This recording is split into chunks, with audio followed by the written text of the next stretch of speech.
Dobrodošli na moj kanal, ja sam Almansa i danas vam govorim o online nastavi. Kada sam postavila pitanje mojim prijateljima i kolegama zbog čega su prešli na online nastavu, mali broj njih je rekao zato što već koristimo online platforme za privatne časove. Međutim, većina nas je odgovorila zato što moramo. Dakle, kada nas je zadesila ova pandemija, doslovno smo preko noći bačeni u online nastavu. Pretpostavljam da ste i vi kao i ja imali ogroman upitnik iznad vaših glava i da ste se pitali kako dalje. U stvari, kako uopće početi. Da vaše mišljenje i vaše iskustvo podijelite u komentarima, a ja ću vam reći kako sam se ja u stvari navikla na online nastavu. Na svu sreću ja sam već imala iskustva sa ovom nastavom zbog privatnih časova, ali imati privatne časove 1 na 1 ili sa manjom grupom učenika i imati online nastavu sa čitavom institucijom je sasvim drugačija priča. Prije nego što uopće počnemo govoriti o online nastavi, odnosno kako da održimo online nastavu, moramo spomenuti online platforme. Ja sam na svom blogu već pisala koje to platforme možete koristiti, link je u opisu. Ako već koristite neke od njih, ostavite komentar.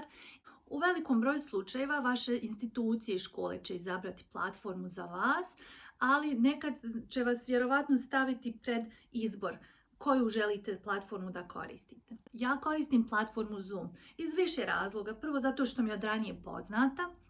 Drugo, zato što je vrlo jednostavna. Besplatna verzija nudi zaista puno opcija. Ne ograničava me ni u kom pogledu i vrlo je jednostavno pokazati učenicima kako da je koriste. Za mene je Zoom broj 1. Kako da počnete koristiti Zoom i kako da krenete sa osnovnim opcijama možete saznati iz mog videa broj 1 i videa broj 2 gdje vam opisujem kako da koristite ovu platformu. Dakle, vrlo je bitno da platformu dobro upoznate. Dakle, morate znati kako da je koristite. Savjetujem vam da krenete korak po korak. Dakle, od samog početka pa do vrlo jednostavnih opcija. Morate zaista vježbati kako da koristite platformu. Dakle, morate je koristiti, morate je testirati, morate je probati s nekim. Savjetujem vam da probate s prijateljima ili kolegama prije nego što počnete sam online čas, jer ćete tako vidjeti šta oni vide na drugoj strani kada podijelite ekran, da li zvuk dolazi, da li vaš zvuk funkcioniše, kako da koristite chat, kako da ih pozovete na vaš čas. Dakle, sve te opcije treba da istestirate sa kolegama. Nemojte se brinuti, znam da je na početku sve to zaista puno i čini se kao da nema kraja, jer informacije dolaze sa svih strana. Međutim, ako krenete korak po korak, vrlo lagano možete da se ispraksirate. Zaista je bitno da vježbate i vježbate. Tako sam ja radila kad smo počeli online nastavu. Kao što sam vam rekla, prelazak sa jednog učenika ili grupe od 5 učenika na grupu od 25 pa svaki dan časovi, zaista je bila šokantna tranzicija. I trebalo je uvježbati kako da se upravlja sa 25 učenika na jednom online času odjednom. Ali praksa zaista čini svoje. Tako da vježbajte, pratite moje buduće snimke gdje ću vam objašnjavati kako se ja nosim sa određenim problemima, teškoćama ili kako općenito koristim sve te aplikacije. U blogu sam vam već pisala koje aplikacije možete koristiti, odnosno platforme. Broj 1 je Zoom. Uglavnom ljudi osim Zoom koriste Skype jer je Skype već odavno poznat. Ja nisam nešto ljubitelj, činim se da je baš spor u zadnje vrijeme. I jedna manje poznata platforma je Webroom. O njoj sam vam također pisala u blogu. Sve te platforme imaju besplatnu verziju i plaćenu verziju i morate se voditi kriterijima o kojima sam pisala kako biste odabrali odgovarajuću. Kad ste se navikli na platformu i kad ste prevazišli te neke tehničke probleme i kada ste se uigrali u svemu tome, predlažem vam da prvih nekoliko časova to isto radite i sa vašim učenicima. Naša djeca su vrlo pametna, oni odrastaju s kompjuterima i sa mobitelima, ali ipak za ovakvu neku kontrolisanu situaciju treba i njima trening. Tako da provedite prvih nekoliko časova u vježbanju ovih opcija s njima. Testirajte aplikacije s njima, jer ćete tako i vi i oni naučiti. I odmah da vam kažem, Kada pređete iz normalne nastave na online nastavu, vi ne prestajete biti isti nastavnik koji ste bili do tada. Dakle, vaš stil se ne mora mijenjati. Možete nastaviti koristiti iste strategije, iste metode, iste tehnike, s tim da ih morate prilagoditi. Proces prilagođavanja može biti mukotrpan i zaista treba dosta planiranja, morate sjesti i prilagoditi sve, ali nipošto ne napuštajte svoje principe. Dakle, vi ste isti nastavnik koji ste bili u učionici. Ukoliko ste imali određena pravila, nastavite s njima. A ako ste imali određene, recimo, aktivnosti na početku časa, nastavite s njima. Ako ste imali neke pozdrave, možete koristiti gestikulacije i nastaviti koristiti sve te vještine. Ovim vještinama koje su potrebne i koje možemo koristiti i nastaviti koristiti na našim online časovima sam pisala u blogu i taj link je u opisu, tako da obavezno otvorite, pročitajte i ostavite komentar ili na mom blogu ili ovdje na YouTube. Zaista me zanima kako se vi nosite sa svim ovim.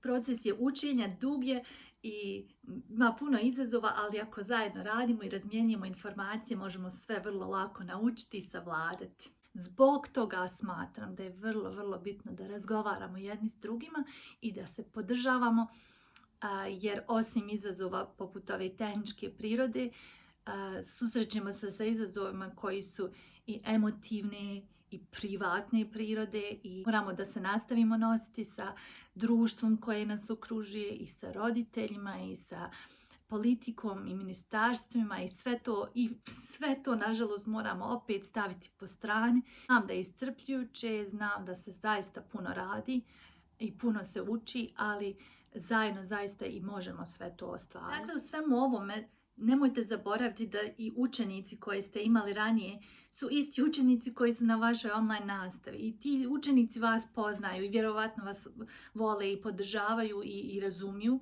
Dakle, svi ti učenici vam također mogu pomoći da se prilagodite ovom svemu. To je jedna velika saradnja i mislim da će oni vrlo rado da pripomognu. Dakle, slobodno i zamolite, ajde djeco da vježbamo, hajde da probamo uraditi ove zadatke zajedno, hajde da podijelim ekran pa mi vi recite što vidite. Ok, hajde ko će sad pisati po bijeloj tabli da probamo. Ok, čujete li zvuk kad pustim video? Kako ću razmijeniti ove dokumente? Aha, kako da postavim ovaj snimak? Sve to možete pitati vaše učenike. Također hrabrite učenike da pomognu svojim prijateljima. Neki možda nemaju pristup internetu, neki možda nemaju laptop, neki možda pokušavaju da se iz svega toga izmigolje. Mislim da djecu treba da usmjerite baš onako da jedni drugi podržavaju i guraju ka tome.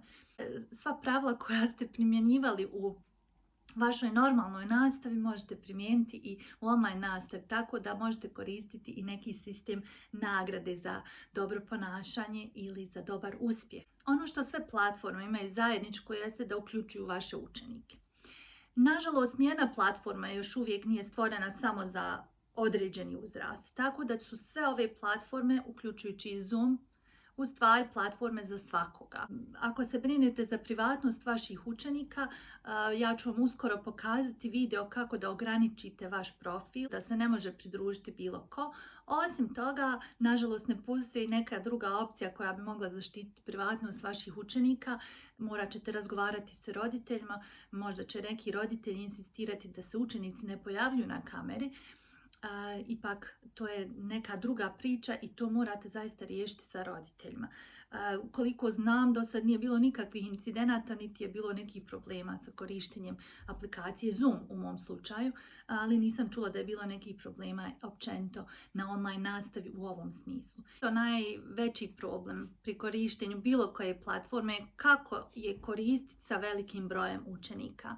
Zaista zato treba dosta vještina i prilagođavanja i organizovanja možda i van časa i uvijek moramo imati na umu da online čas ne traje toliko dugo koliko školski čas. Online čas, bez obzira da li je 60 minuta, 40 minuta, pošto je dinamika časa sporija, vjerovatno ćete se naći u situaciji da ne stignete sve završiti.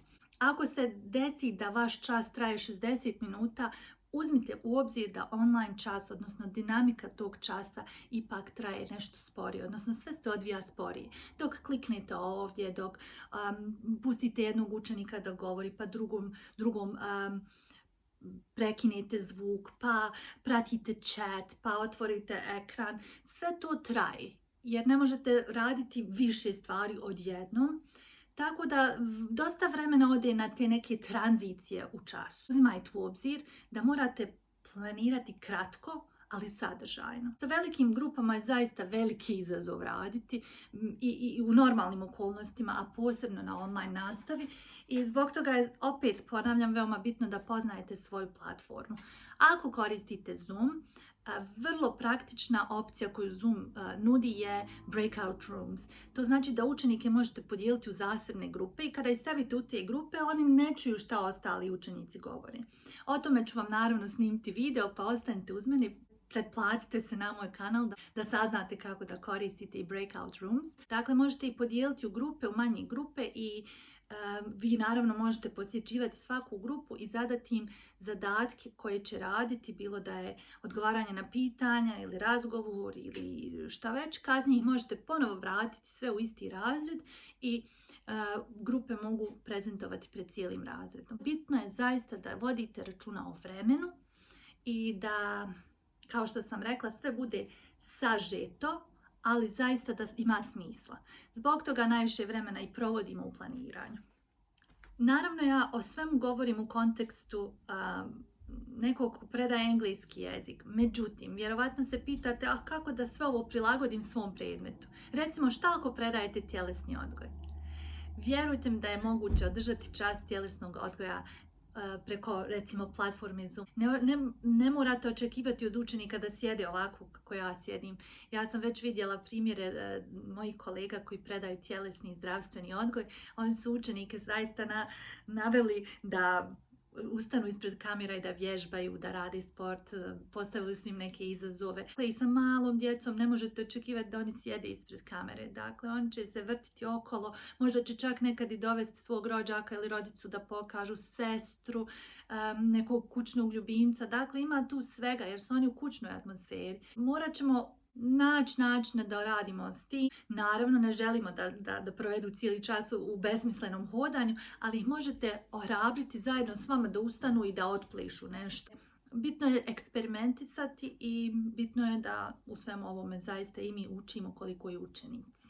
Baš kao i učionci, veoma je važno da i na ovom času u svom silnom prilagođavanju koje treba da odradimo, treba da vodimo računa o ciljevima časa. Dakle, oni učenicima direktno ili indirektno treba da budu jasni. Dakle, što će danas na svom času naučiti?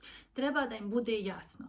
Ako ćemo učiti pridjeve za opisivanje kućnih ljubimaca, gledam u svoju mačku, dakle, oni na kraju časa trebaju da ih iskoriste, da opišu kućnog ljubimca. Bilo sa slike, bilo iz svog toplog doma. Dakle, vrlo jasno predstavite ciljeve, kao što sam rekla, direktno ili indirektno, ali djeca trebaju da imaju osjećaja da su nešto postigli. Bitno je naglasiti da vi ne morate zabavljati učenike, ali da ipak morate donijeti neku energiju na čas. Energija se može i ostvariti i kroz odabir tema. Ukoliko vam plan drugačije ne nameće, birajte teme koje će biti učenicima i vama interesantne, tako da možete sa zadovoljstvom i vi i oni učiti o tome. Kroz vaše iskustvo i kroz sve što ste prošli u učionicama, sjećate se učionica, dakle možete to sve isto koristiti i sve te vještine koristiti da biste prilagodili nešto što se vama čini šturo i dosadno u nešto zabavno. Ne morate zabavljati učenike, bitno je samo da održite njihovu pažnju i da razvijete interesovanje. Daleko od toga da moramo biti konstantno zabavljači. To je jako loša pretpostavka jer učenici, ja smatram, treba da znaju i kada treba biti tih, kada treba biti spor, kada treba da se javi. Dakle, nije sve samo flash, dolaze nam slike, informacije, hajde da skačemo, plešemo, da nam bude zabavno, sve party. Dakle, možete imati i sporiji čas sa temama koje možda nisu super interesantne, ali ćete ih prezentovati na interesantan način. Nema potrebe da od sebe pravite nekog showmana. sve što radite kreirajte oko učenika. Dakle, oni treba da govore, oni možda da daju neke ideje. Što manje govorite i nemojte misliti da ako je tišina da treba da je popunite svojim govorom. Nipošto znači da slobodno pustite učenike da se sami snalaze, a vi ponudite naravno asistenciju svaki put kad je potrebno. I evo za kraj samo da vas podsjetim da ne morate biti neka druga osoba, neki drugi teacher, neki drugi nastavnik. Dakle, nastavljate biti vi, donosite svoj stil, svoju energiju, svoje metode i na online čas. I nemojte se ustručavati, koristiti gestikulacije, koristiti izraze lica, nasmijte se, pogledajte direktno u kameru. Tako ćete ostvariti direktnu komunikaciju sa učenicima. Dakle, budite vi. Znam da je na početku teško, evo recimo ja dok snimam ove vlogove, na početku mi je zaista bilo neugodno stajati pred kamerom i govoriti. Sad sam se već navikla. Ja se i dalje trudim i učim, tako ćete i vi. Vi ćete svojim učenicima davati feedback, povratnu informaciju, davati savjet. Naći ćete načina kako da ih ocjenjujete, kako da im dajete zadatke, kako da ih primate. Ali evo danas sam vam govorila općenito kako da se odnosite sa cjelokupnom online nastavom na nekoj od platformi. Ukoliko imate pitanja, savjete, prijedloge, ostavite sve u komentarima. Nemojte zaboraviti čitati moj blog. Nadam se da će vam biti koristan i ja sam u procesu učenja kao i vi. Također imam dosta iskustva vezano za online nastavu, tako da želim da s vama podijelim. Nadam se da će vam biti korisno. Još jednom hvala vam što gledate i ovaj video. Puno vas pozdravljam. Nemojte zaboraviti da se pretplatite, da ga podijelite i obavezno pišite o svom iskustvu. Zaista me zanima kako vam ide. Do sljedećeg videa, puno pozdrava!